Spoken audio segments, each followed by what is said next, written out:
Hi everybody, today I'm going to be doing a review of the ZT-0235. This is one of the first UK legal carrying knives from ZT. It is very similar to the 0230. The only differences being the blade shape. This blade's slightly shorter at 2.6 inches and it's a different shape. And the 0230 does not have a pocket clip. Those are the only two differences I know of. Now this review is hopefully going to be a relatively quick one because it's going to be probably my least favourite review that I've ever had to film so far. In my opinion, this is a very well made knife with just big issues that really shouldn't have made it through and ruined it for me, unfortunately. Anyway, we'll move on to sizes. So, like I said, it is a 2.6 inch cutting edge. Here's a Civivi Appalachian Drifter and a Spyderco UK PK, both other UK legals. At 6.3 inches in length, the ZT is considerably, well, maybe not considerably, but it is shorter, certainly, than both of those. We'll also put in the Monterey Bay Slayback, which I think would be a good comparison for this knife, and a Hinderer XM Slippy. You'll see it's a bit shorter than both of those as well, in both blade length and handle length. And you know what, why not? We'll throw in the Heine Haynes Edition CRKT Pillar, just so you're seeing a UK legal that is shorter, smaller. So there you go. It does only weigh 1 ounces, this ZT, and we'll come back to that later on, but it's certainly very light. I'm going to focus on this knife as it is for the review. I'll tell you at the end what I think they should have done differently, what I think they should change about this knife, but I'll focus on it as it is at the moment. So, this is a nail nick knife, which is very unfortunate in my opinion. I really don't like nail nicks no matter how good they are, but this is a good nail nick. It is quite a deep nail nick, and it's in fact deep enough that you can get enough grip that you can open it with one hand. But since the closed position detent is really quite strong, it is quite difficult to do. Now there is a half stop on this knife, which I really dislike. You can see the blade stops at halfway there. If I bring in this Spyderco UK PK as well, it also has a half stop here. Now, if I'm using the UK PK and I put my hand into the kind of normal position that you would, finger in the finger choil, the knife can't close on my hand. If I grab it further back, the blade does hit that half stop before it goes into my hand, right? So that's quite a good half stop, theoretically at least. Now, on this ZT, if I hold it how I have to, because the handle's not particularly long, so for my hands at least, my hands have to be over the whole handle, then the half stop is there. So in order for the half stop to be effective, the blade would have had to pass through my first finger already, which is really not helpful at all, because my finger is going to stop that blade before the half stop does, which means the half stop, in my opinion anyway, is completely useless.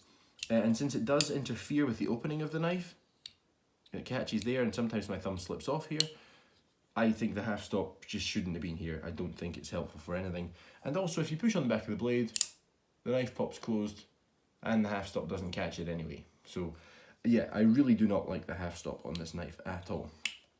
The open position detent is far too weak in my opinion. It feels weaker than the Monterey Bay Slayback, which is a quite weak open position detent knife. But it has kind of a bypass, a way around that, in that if I have this knife open and I grip it here and I start to push the blade closed, this piece rising up here allows me to hold the blade open so that it doesn't close on my fingers. Now the ZT doesn't have that. It's got nothing externally that prevents the blade from closing, so you're relying on that open position detent, which unfortunately leaves this knife feeling really rather unsafe, and that is the big issue here. Moving on to some things that are not the big issue here, the materials are fantastic. ZT's carbon fibre, as usual. I loved it on the 0562, and I love it on this. Lovely carbon fibre, very nice. The blue anodized backspacer actually looks really good here, and I really quite like it. I think they've kind of almost managed to make a lanyard hole into quite a nice looking feature, without ruining the knife ergonomically or causing any issues that way. So yeah, I think the backspacer is really quite nice. The blade is CPM 20 CV, which is a fantastic blade steel. No problems there whatsoever. It's also quite thinly ground CPM 20 CV, which is fantastic. It cuts very nice. It is a very precise and nice cutting knife. The build quality is also fantastic. In line with the other ZTs I've had, I couldn't point out a single flaw with the build quality on this knife. It's very, very well made. Now the clip. I'm a big fan of the clip, despite it having an issue. In my opinion, the clip strength is far, far too strong for a knife that weighs 1.8 ounces. This knife probably, it didn't require a strong clip to hold something this light in your pocket. It's got one. I like how discreet it is, I like how small it is, and it will get looser and things over time. You also could take it off and bend it out, so I don't really have much of an issue with it, but it is, in my opinion, a little bit too tight. However, I do love the design. So this clip is actually a reversible clip. Now you would need to take the knife, I think, completely apart to reverse the clip, but it is completely reversible. So what happens is you would need to take out this screw here, and I think you do need to disassemble the whole knife. But the pocket clip itself, on the inside here, there's a piece that comes along and it goes up to the screw hole. And it also goes down to a screw hole here, which doesn't exist on the show side. Because when you flip it over to the other side, this screw here would then be holding it in, and the clip would be on this side. It's held straight because it is recessed into the carbon fibre. I don't think I'll be able to show you that very clearly. Well, might be able to. Yeah, you can see the other hole there, and you can kind of see where the clip is recessed in. So yes, I think it's a really, really clever way to do a clip. It reminds me in some ways of the 0562 clip, which is also one of my favourites. These are both reversible, both deep carry, and both have no kind of ugly pocket clip screws that aren't filled in. I must have a knife on the table that has some of those. Surely, well, there's the Spyderco UK PK that has the kind of two grooves for the wire clip. Kershaw Bare Knuckle that has screw holes. ZT0055, which has screw holes. And so it's nice that they've come up with a clever way of reversing the clip, and keeping it deep carry, which also doesn't spoil the look of the knife.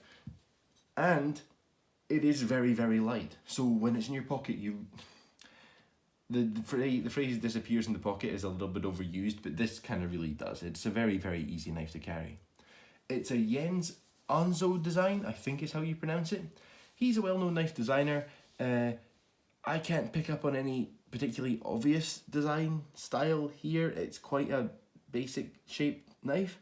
I think most of Jens Anso's stuff is relatively... He's not a GPC type of designer, if that makes sense. He's a bit more restrained than that. But it's a nice enough knife design. I think the problems with this knife have come somewhere between the design and the production, where they've decided to go with a double detent on a knife that didn't necessarily work for that, and I think that's where the issues have arose. Other than that, I don't think the blade shape matches the handle particularly well. The handle is quite basic, but it is also angular. You can see kind of an angular change here, and angular changes at the corners, and then the blade shape's kind of curvy.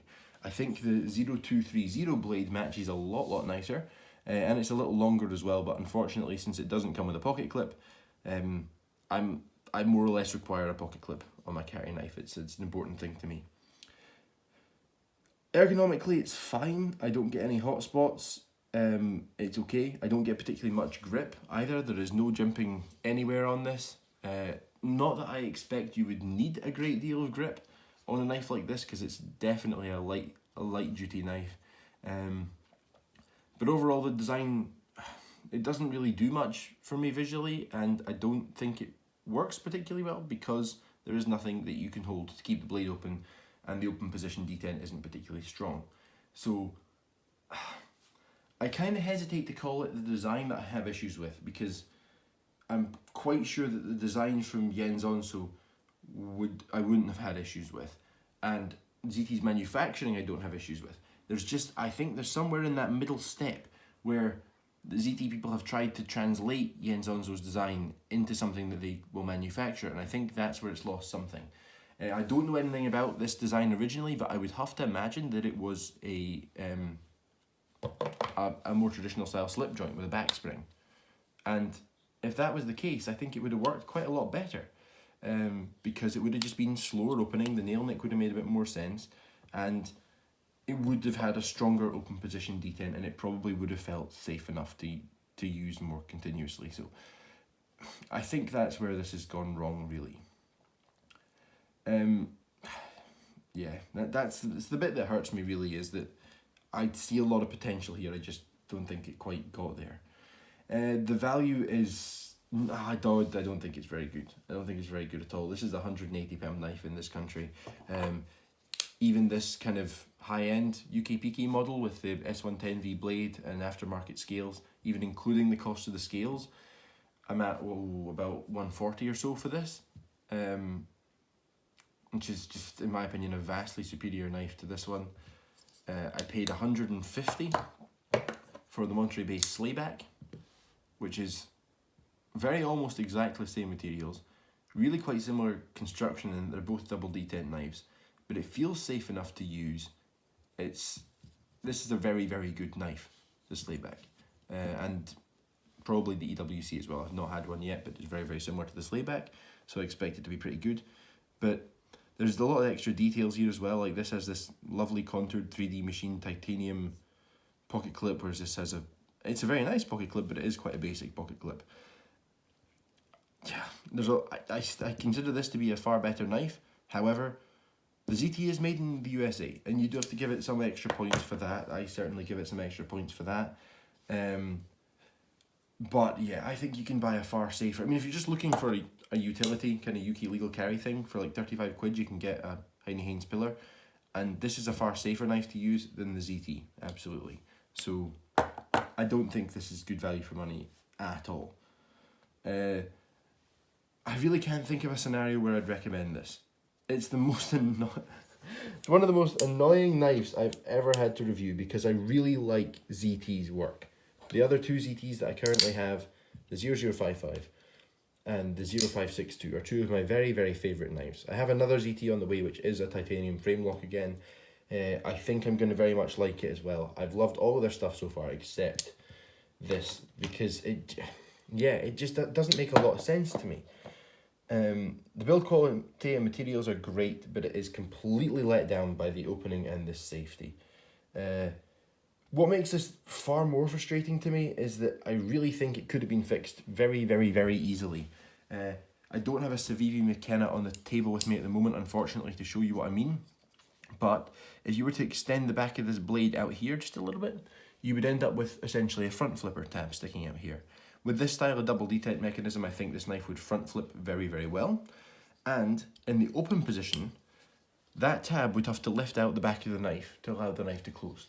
So if you had your thumb up here, you would be able to prevent the knife closing on your fingers. So that one change would have fixed the opening mechanism, and well, in my opinion, fixed it, saved you having to do this. You could still leave the nail nick so that you've got the option. People who've got the option would like to do that potentially. But if you had a tab, you could front flip it, you could keep it open, hold it open, keep it a bit safer, and I really do think it would work very well like that. I did try one of the screw-on thumb studs, similar to the one I have on my XM Slippy here, and I was able to flick this knife open and shut quite easily. So if they were to change that, give it that kind of front flipper tab, and get rid of the double detent, the half stop, I think that would make it far, far, far better. But as it is at the moment, I can't see this being a good choice for someone over something like the Monterey-based Slayback. Slightly lighter?